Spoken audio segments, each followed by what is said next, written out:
Et nous passons maintenant à notre enquête du vendredi. Ça tombe bien puisque nous allons vous parler d'une enquête. Elle a lieu à Charleroi. Elle concerne les riverains de l'aéroport. Ils sont invités à s'exprimer sur les installations et sur les nuisances éventuelles qu'ils subissent. C'est une étape, il faut le dire, essentielle avant la prolongation éventuelle du permis d'exploitation. Alors, nous sommes partis à la rencontre de ces habitants. Et il y a un constat qui s'est vite imposé. L'impact de l'aéroport se fait de plus en plus sentir. Denis Silva, Ipoveda et Maïté Warlan. Je dois me mettre des casques anti-bruit et même des fois avec le casque anti-bruit on entend toujours l'avion qui passe. Je suis en colère parce que du coup on n'arrive pas à se concentrer. On les entend passer juste au-dessus de nous et ça fait un très gros bruit et des fois ça me fait assez peur. Notre enquête elle commence ici dans la cour de l'école primaire Saint-Barthélemy d'Épigny. On est à 1 km de l'aéroport de Charleroi. L'école ne devrait pas être survolée par les avions et pourtant vous allez le voir en été et pendant les périodes estivales et de grand trafic, les enfants sont continuellement dérangés par le bruit des avions. Au lieu de passer là-bas comme ça, on les voit passer par ici et on les voit vraiment passer au-dessus de nos têtes et repartir par là. La trajectoire est vraiment déviée. Sur ces images filmées par la directrice de l'école, les avions passent au-dessus de la cour. Oui, ça n'arrête plus. Pourtant, selon les plans de vol, ils sont censés passer à quelques centaines de mètres de là, au-dessus des champs. L'impact de ces survols sur les enfants est important. Pour certains, le casque anti-bruit est devenu obligatoire. Ça t'aide un peu ? Ça m'aide un peu, mais du coup quand les avions y passent, c'est comme si j'en avais pas.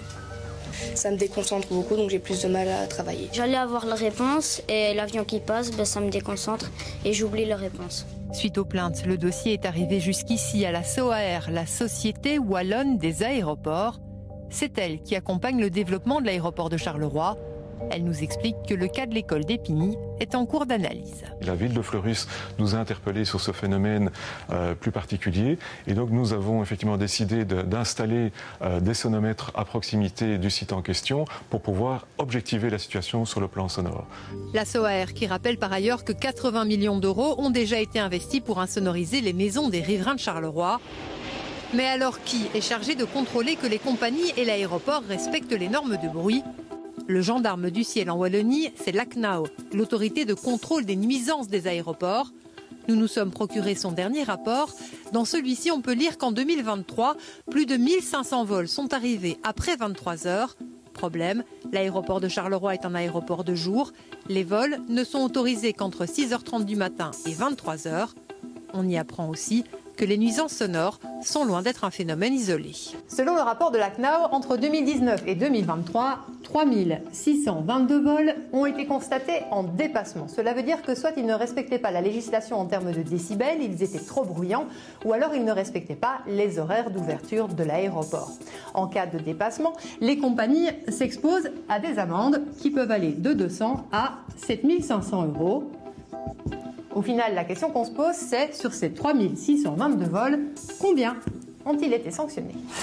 Pour avoir la réponse, autant aller à la source, direction donc Namur et le bureau de l'organe de contrôle. Bonjour. Bonjour. Et bienvenue. Sur ces 3622 dépassements, combien est-ce qu'il y a eu d'infractions constatées ? 5. Fois 200 €. Fois 200 €, oui. Pour le moment, ils ont été condamnés à 1000 € d'amende. Ça ferait, oui, 1000 € d'amende, effectivement. Dans son rapport, l'organe de contrôle conclut également qu'il n'est plus en mesure d'assurer son travail par manque de moyens financiers.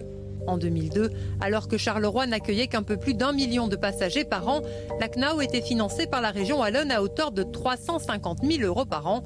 En 2023, alors que le trafic de l'aéroport a explosé, elle n'est plus financée qu'à hauteur de 57 000 €. Nous avons moins de la moitié des effectifs prévus et c'est clair que dans ces conditions-là, c'est difficile de remplir efficacement toutes les missions. Nous avons voulu donner la parole à l'aéroport de Charleroi et à la ministre en charge en région wallonne, Cécile Neven. Ils ont décliné nos demandes d'interview. Si vous êtes riveraine ou riverain de l'aéroport de Charleroi et que le bruit vous importune, n'hésitez pas à contacter la SOAR, vous y déposez un dossier et c'est elle qui viendra ensuite chez vous prendre les mesures pour le bruit. Les Diables Rouges.